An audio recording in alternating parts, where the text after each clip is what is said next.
Hello everyone and welcome back to the channel, and if you can't tell by the setup and the getup that I'm wearing, we're doing a Moon Knight video. It's been a while since I've done, I'm not going to say a video essay, but just like a topic discussion on the character.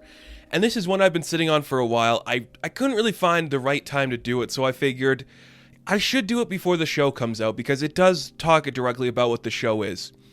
Now, I had kind of like two ideas for what my next video was going to be. One of them was talking about my concerns with the show and how that's going to affect liking the character going forward and experiencing the character.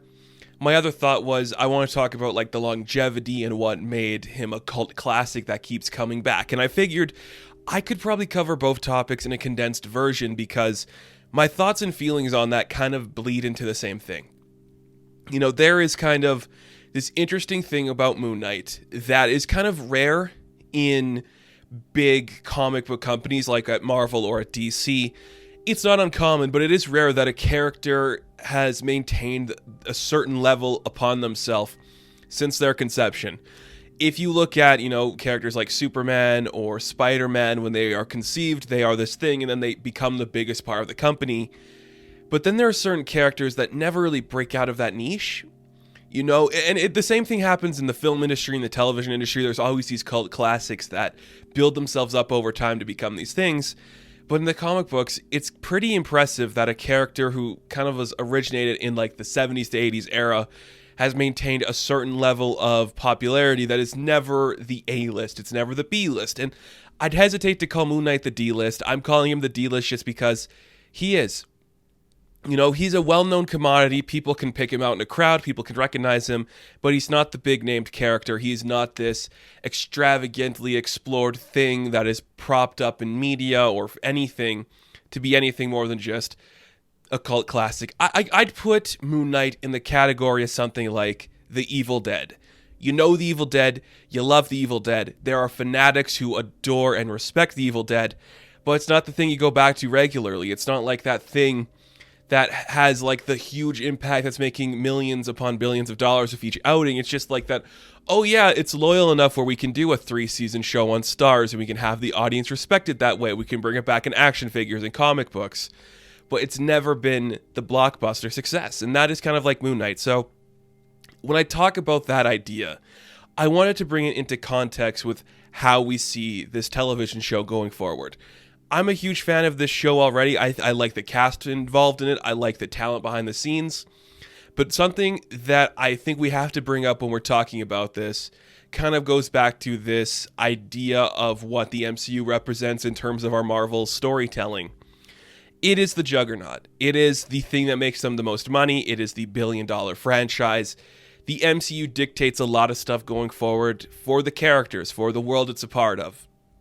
And when it comes to a character who has been consistently whatever the writer needs him to be, and it's often worked out for the character's benefit, that's something that's very fascinating to see going forward.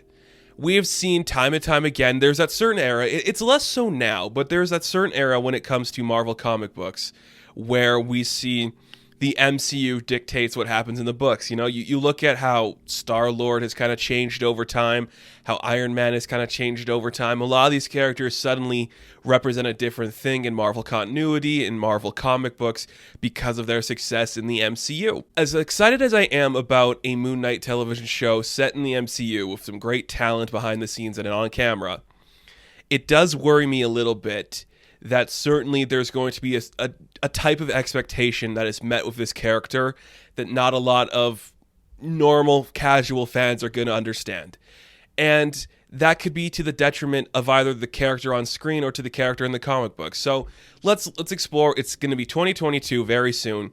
Let's say the show comes out next year. I think it is, but we'll have to wait and see. It's met with great reviews. It's critically accepted. People think it's great. They love Oscar Isaac. They love Ethan Hawke. They are just loving what this show represents. And then suddenly, what they saw on screen is like, I want to check out a comic book. It's rare that this actually happens, but maybe they want to check out a comic book. And then suddenly, They pick up a comic book. It's this depressed guy who is cutting faces off. It's this weird inner monologue he's having with 3 different people in his head. He sees like this interpretation of Spider-Man and Wolverine inside his head. He's talking to like this god of Ra and all this weird stuff. It's this mess that is hard to penetrate if you haven't experienced the character in its full outcome before. And this isn't a slide to the MCU where I'm like, this is stupid. They very easily just like cherry pick the stuff they want to use, and they dumb it down for the consensus of the audience. And when it comes to a character like this, where there's this built-in audience and there's this built-in understanding of the character, I think dumbing it down is going to hurt the character. I really do. There's certain characters at Marvel where I think changing the core of what that character is going to be the detriment to that story. I'd say it's people like the Sentry. I'd say people like Wolverine. And Moon Knight in particular, it's like there is just that certain thing that the fans have for it. And I am an avid fan of Moon Knight. I will never say I'm the biggest fan of this character. You know, I collect the action figures, I have merchandise, and I don't have every single issue of the comic book. I don't have every collectible from the character. But I know more than the average fan, and I know more than most people in comic books about this character because that's the character I've gravitated towards. And you know, I'm on the subreddits, I'm on the Facebook groups, I follow Twitter pages, I listen to podcasts about the character.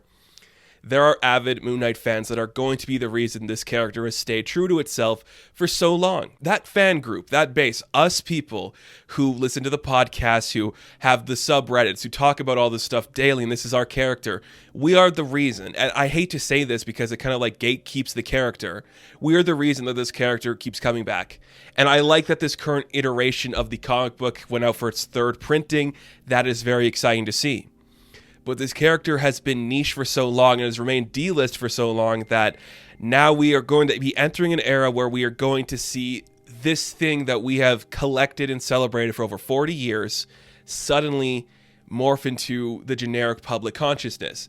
And as a fan of that, it always worries me. There's a few things where I generally get concerned when like it's suddenly going to become mainstream.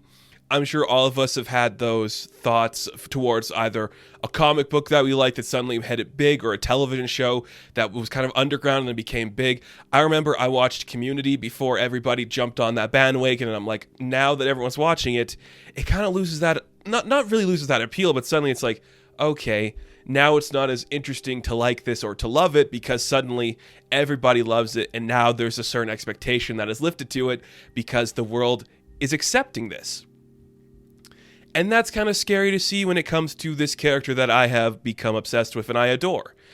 And I'm not criticizing what the show's going to be. I think the show is going to be strong. I think it's going to be very well acted and a great performance. And listening to some recent interviews with Oscar Isaac, it sounds like it's going to take some liberties that we might not be expecting, which I think is a very cool thing to explore and try to do. But I also have this concern in my head that's like suddenly, with that show being successful, that is going to dictate what Moon Knight needs to be going forward for the collective consciousness of comic book audiences and comic book readers. And you know, I could be wrong on that. I could be way off base, and that's going to be something we never even see. But I just feel it's happened before, and this kind of character who I just know is going to blow up. I just know this is going to be that character that kind of like hits the culture in a different way. I just think suddenly we're going to be entering an era where people have certain expectations for Moon Knight, and that kind of worries me as a fan of the character.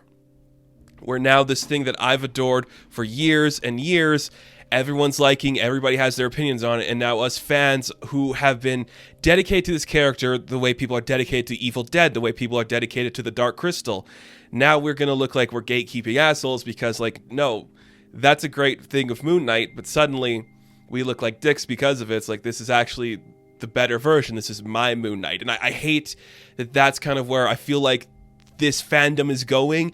I know myself, I've kind of seen some people gatekeeping the Moon Knight stuff with some of my own videos, and I'm like, I get it. I love this character too. I will never stop anybody from caring about this character or experiencing the joy that comes when you like the character of Marc Spector and Moon Knight.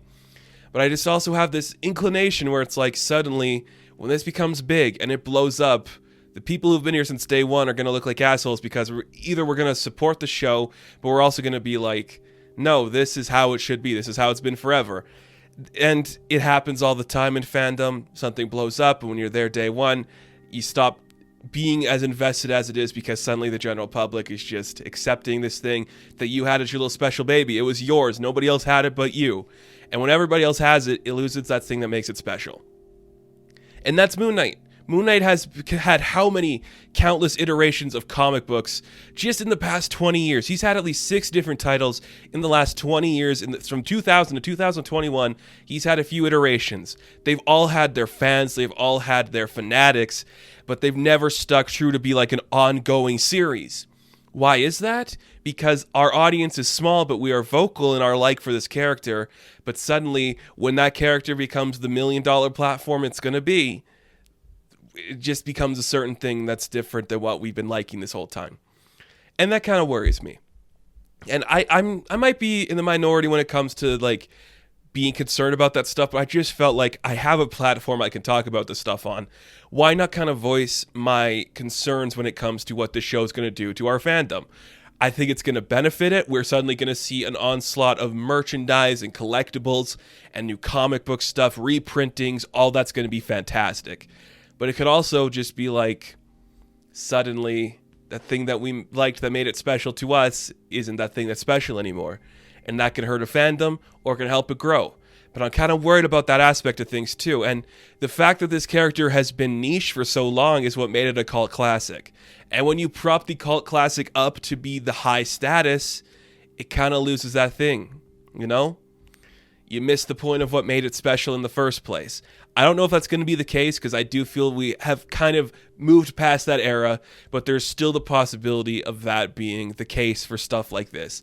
And I feel like, as excited as I am for the show, I do have my hesitations and my concerns for what this is actually going to become, and I just felt like I had to voice that. So I love the power of the D-list hero. This character of Moon Knight has lasted decades upon decades of storytelling, never being the number 1 or the number 10, but we still have a collective audience that loves this guy. And when that show comes out, that audience is either going to grow and divide, or it's going to be celebrated in a big way.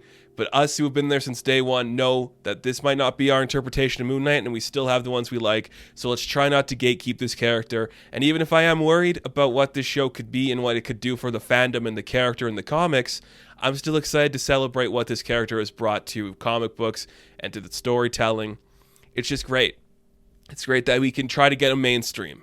My hope is, and this is something I know it's not going to happen because it's Marvel and it's the MCU, I hope this isn't the most successful show, and I kind of hope it remains like the niche thing within the MCU where it's not going to be the most celebrated, but there's going to be the diverse fans that love it, and it's going to be like the slow juggernaut that kind of like just pushes itself along, and when he appears, the audience is like, oh yeah, that Moon Knight show, I forgot about him. That's my hope. I don't think that's going to be the case, but it's still something to explore. So, am I crazy for having my worries about this? Am I just kind of trying to voice like, hey, I don't want to be called a gatekeeping asshole when I say that this is either what Moon Knight should be or isn't, and I just want to like state the facts that, hey, I'm glad you like this character, but I am more well versed than some of the average fans. Maybe that's just me trying to like cover my own ass on this kind of stuff, but the show does worry me in some of those aspects, and just seeing a cult classic being elevated to the next level, it does bring some trepidation with it because then it loses that special thing. So what do you guys think about this? Am I crazy for thinking like, hey, maybe I should just shut up and not worry about what Moon Knight does and just celebrate what's coming? Or should I be like, no, you're kind of right. Like, the fandom is very vocal, and we are kind of this small group that has made it last this long. Please let me know what you think in the comments. I'd be very excited to see what people think on this topic. And thank you guys so much for watching this video. Be sure to like and subscribe to the channel. If you want to see any more Moon Knight content, I do have a playlist with all my Moonwatch videos. You can check those out here. And as always, you can check me out on Instagram, TikTok, and Twitter. And I will catch you in the next one. Have fun. Stay safe. Good luck. Oh, demon, face the vengeance of the Moon Knight.